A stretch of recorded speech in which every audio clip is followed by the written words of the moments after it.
ایک بھائی جن کا نام آصف ہے، وہ اپنی شادی کا واقعہ بتاتے ہیں۔ آصف بھائی کہتے ہیں کہ میری شادی کو 1 سال ہو گیا ہے۔ شادی کے بعد سے اب تک میرا نہایت ہی برا حال ہے۔ میری بیوی ایک پاگل عورت ہے۔ کام سے تھکا ہارا شام کو آرام کے لیے گھر لوٹتا ہوں تو میرے سامنے مجھ سے لڑنے کے لیے تیار کھڑی ہوتی ہے۔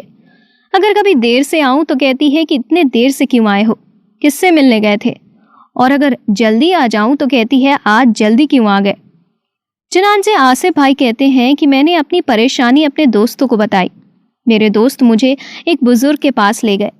میں نے انہیں اپنی کہانی بتائی اور کہا، بابا جی میں نے بہت صبر کر لیا لیکن اسے کچھ سمجھ میں نہیں آتا۔ میرا تو دل بھر گیا ہے اور مجھے الجھن محسوس ہوتی ہے۔ اس سے پہلے کہ یہ پاگل عورت میرے ہاتھوں قتل ہو میں اسے طلاق دینا چاہتا ہوں۔ بابا جی نے سر کو ہلاتے ہوئے کہا، بیٹے میں تیری مصیبت کا علاج جان گیا ہوں۔ میرے پاس تیرے لیے ایک علاج ہے اور اس سے تیرے سارے مسئلے حل ہو جائیں گے۔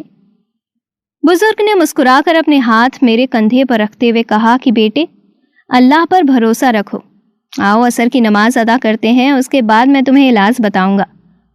نماز سے واپسی پر انہوں نے مجھے واپس بیٹھنے کا اشارہ کیا اور خود اپنے گھر میں چلے گئے۔ جب واپس آئے تو ان کے ہاتھ میں پانی کی بوتل تھی۔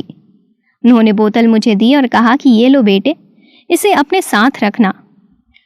جب اپنے گھر لوٹو تو گھر میں داخل ہونے سے پہلے بسم اللہ پڑھ کر اس بوتل میں سے ایک ڈھکنا پانی بھر کر منہ میں ڈالنا ہے، لیکن اسے آدھے گھنٹے تک نہ تو حلق سے نیچے اتارنا ہے اور نہ ہی پینا ہے، اور میں یہ چاہتا ہوں کہ تم یہ علاج لگاتار 10 دن تک کرو۔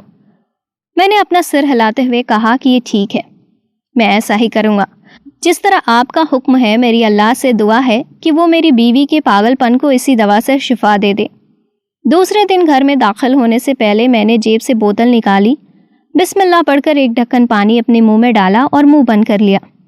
جب میں گھر میں داخل ہوا تو کمرے میں جانے کے لیے کچن کے سامنے سے ہوتا ہوا گزر ہی رہا تھا کہ میری بیوی کی نظر مجھ پر پڑ گئی۔ بس پھر کیا تھا؟ پھر وہی بات کہ آ گئے آپ، جو سامان میں نے منگوایا تھا وہ کہاں ہے؟ میں نے اسے سامان دیا اور کمرے میں چلا گیا تاکہ جا کر علاج کا آدھا گھنٹہ گزار سکوں۔ دوسرے دن گھر جانے سے پہلے پھر وہی علاج دہرایا، بوتل میں سے ایک ڈھکن پانی نکالا اور منہ میں ڈال کر گھر میں داخل ہو گیا۔ آج تھوڑا سکون تھا۔ وہ میرے چہرے کو دیکھتی رہی، کچھ دیر خاموش رہ کر تھوڑی دھیرے سے بولی، کھانا کھاؤ گے؟ لاؤں کیا؟ اسی طرح 5 دن گزر گئے اور پھر 5 دن کے بعد میں بزرگ کے پاس گیا۔ بیٹھنے سے پہلے سلام کیا اور پھر پوچھا کہ بابا جی بوتل میں کیا ڈالا تھا؟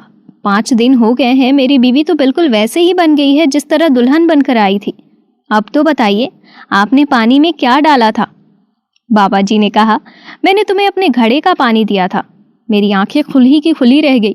میں نے تعجب سے کہا کہ کیا صرف پانی دیا تھا؟ کوئی نہ کوئی دوا تو ڈالی ہی ہوگی۔ بابا جی نے کہا، نہیں، 2 باتوں سے تمہارا مسئلہ بڑھ رہا تھا۔ پہلا یہ کہ سارے دن کے کام کے بعد شام کو تم تھکے ہارے گھر آتے تھے تو تمہارا جسم آرام مانگتا تھا۔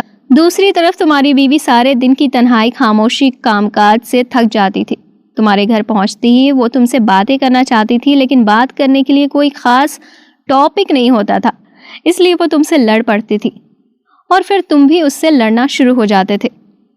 بیٹے ہونا تو یہ چاہیے تھا کہ تم خاموش رہ کر اپنی بیوی کی باتیں سنتے، کام سے واپس آ کر اس سے پیار سے باتیں کرتے۔ میں نے تو علاج بوتل میں بند کر کے تمہیں دیا تھا، وہ صرف میرے گھڑے کا پانی تھا تاکہ جب تک کچھ آرام پا کر تمہارا موڈ ٹھیک نہ ہو اس وقت تک پانی منہ میں رہ کر کم سے کم تمہارے ہونٹ تو سلے رہیں۔ جب وہ بول رہی ہو تو تم دھیان سے اس کو سن لیا کرو۔ بیٹے تمہاری بیوی کا علاج تمہاری طرف سے شروع ہونا تھا اور اب تم اپنی زندگی اچھے سے گزارو۔ دوستو، اپنی بیوی کو کبھی دکھ نہ دے۔ میاں بیوی کو چاہیے کہ چھوٹی چھوٹی باتوں پر ایک دوسرے کی تعریف کرے، کیونکہ اس عمل سے محبت پروان چڑھتی ہے۔ بیوی اپنے شوہر سے اس وقت تک لڑتی یا ضد کرتی ہے جب تک اسے پیار امید ہوتی ہے۔